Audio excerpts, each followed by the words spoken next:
sci-fi film called AI Artificial Intelligence. Spoilers ahead. Watch out and take care. What is this? In the 22nd century, global warming causes a staggering rise in sea levels, wiping out coastal cities worldwide.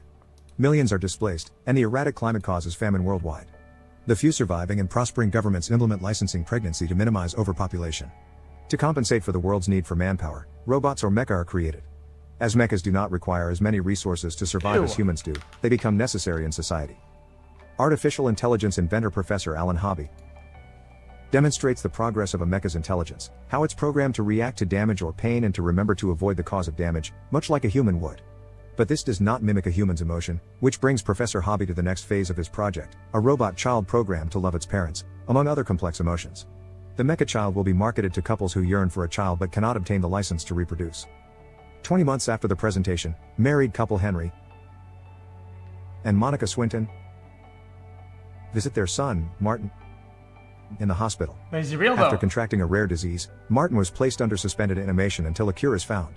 Martin's doctor, Dr. Fraser, worries for Monica, who still hopes that Martin will recover. He advises Henry to help Monica cope with her grief, as she's currently suppressing it under false hope. Hoping that this will help Monica move on, Henry applies to Cybertronics beta testing and gets handpicked by Professor Hobby to test their latest invention, David. David is a prototype mecha child programmed to experience love. Horrified and offended, Monica argues to Henry, thinking that he's trying to replace Martin with a mecha. But upon realizing that she needs to fill a hole in her heart, Monica entertains the idea of being able to take care of a child again, even if it's a mecha. Getting her on board with the idea, Henry explains how the imprinting protocol works.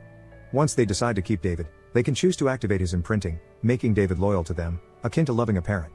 The imprinting is irreversible. Yeah, but what if they copy the memories and the experiences to the current living person in his memory? Therefore, if the couple decides to return David, so that they're raising him like without raising him. He presses the importance that they shouldn't imprint until they are sure. That evening, Monica and Henry allow David into Martin's old room. David is eager to please his parents, but remembering that he's not real makes Monica uncomfortable, shutting the door on him when he asks to be dressed by her. In the morning, David watches Monica prepare breakfast curiously. Monica tries to ignore him for the rest of the day, but David continues to watch her around the house. Frustrated, Monica puts him away in the closet. Minutes later, Monica feels guilty and opens the closet for David. She excuses that they're playing hide and seek before sending him to his room to play alone. At dinner, David watches the couple eat, fascinated at their actions. The child pretends to drink from an empty glass to mimic Henry, then copies Monica as she eats pasta. When noodles get stuck out over Monica's lips, David lets out a loud laugh that startles the two. The sudden outburst has the parents laughing along, finally experiencing the joy of having a child again. That evening, Monica preps David for bed, carefully tending to him as she would to her real son. She looks at him lovingly but remembers Martin in the hospital. A tear falls down her cheek, conflicted between grief and guilt.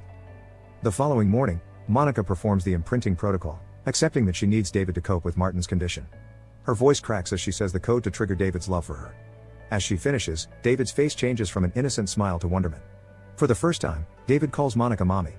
Hearing this, Monica grows attached to David. Dude. One night, Monica is giddy as she prepares to attend an event with Henry. Heading down the stairs, Henry worries about Monica's affection for David, reminding her that he's a mecha, but Monica sees David as a gift. David comes down the stairs to see them off, but the parents realize that he has used up Monica's expensive perfume. While Monica looks solemnly at the empty perfume bottle, she confirms to David that she will die eventually, leaving him alone. Not wanting David to feel alone, Monica takes an old robotic bear that used to be Martin's. Monica gives the bear, Teddy, to David to keep him company while they're away. One morning, David shows Monica that he can relay the audio from her telephone, turning himself into a speaker. On the other end of the line, Henry demands for Monica, not hearing her due to David's speaker mode. David finally hands over the phone, where Monica receives urgent news. After a few days, Monica introduces David to Martin, who has woken up from his suspended sleep, cured of his rare disease.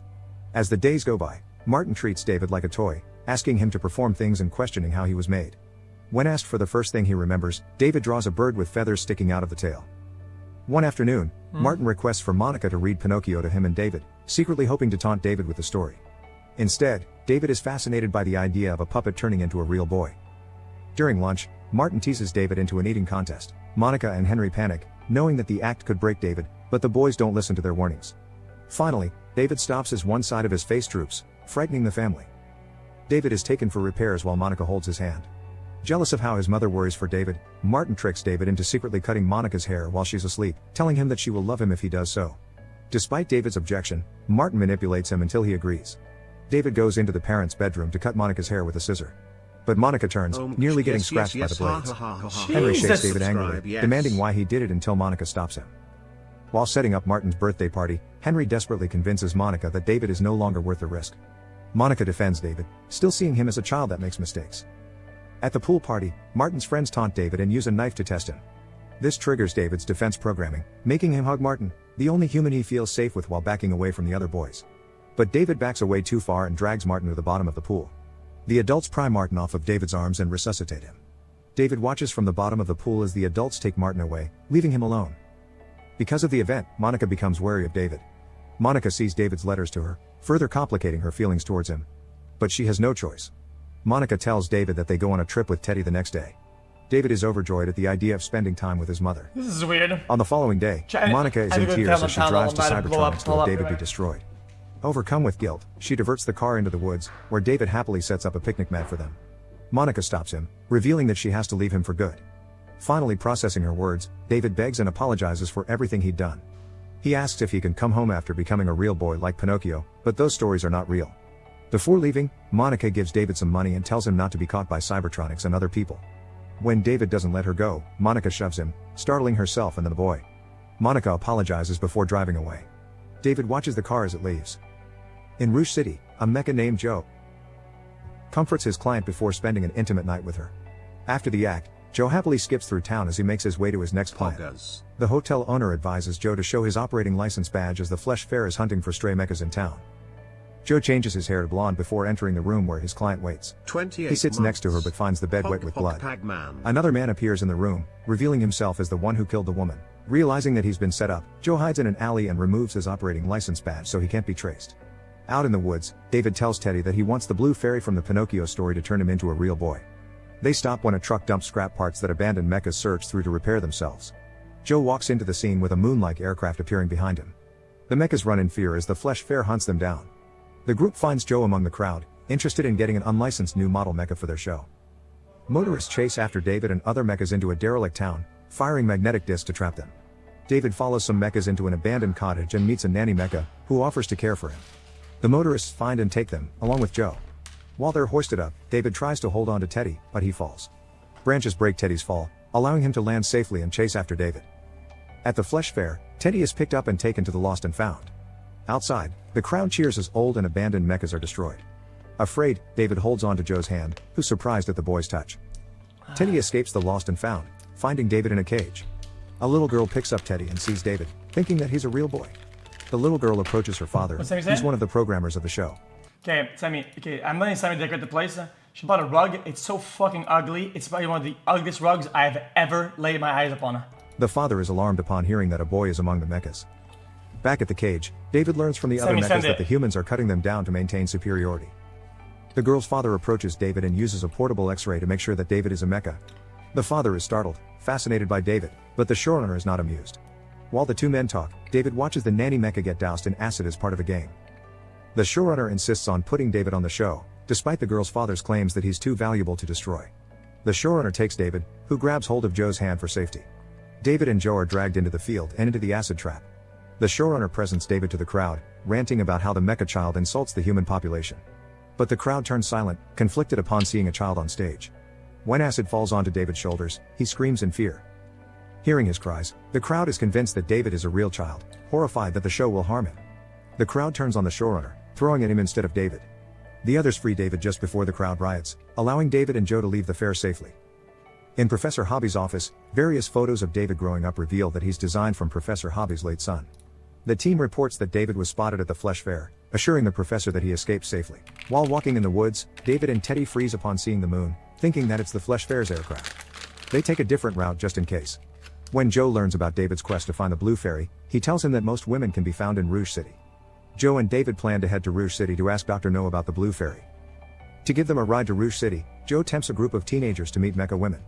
Once there, Joe gives David a tour of the neon-filled city. Fascinated by a statue of an angel, David approaches a church, thinking that the angel is the Blue Fairy. Joe takes him instead to Dr. No, a program that serves as an all-knowing encyclopedia. So he says it's called Art Deco Pussy. Guys,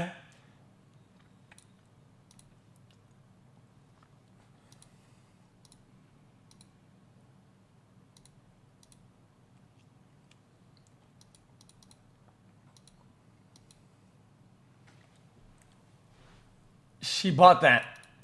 I'm telling you, it's ugly. It is not normally. Jesus. Using the money Monica gave him, David learns from Dr. No that the blue fairy is at the end of the world, quoting a passage by Professor Hobby. Joe is troubled, knowing that mechas who go to the end of the world never come back. Joe tries to convince David that humans hate them, but David insists that Monica will love him if he's a real boy. Yeah, but according to Joe, a human can never love a mecha. Upon leaving Dr. No's store, police take away Joe, believing that he ended the life of his previous client. Curious, David hops into the helicopter's driver's seat and powers it on. His reckless driving causes chaos that allows Joe to escape. Joe jumps inside the helicopter, driving the vehicle for David. With Joe driving the helicopter, they reach the wasteland that was previously Manhattan.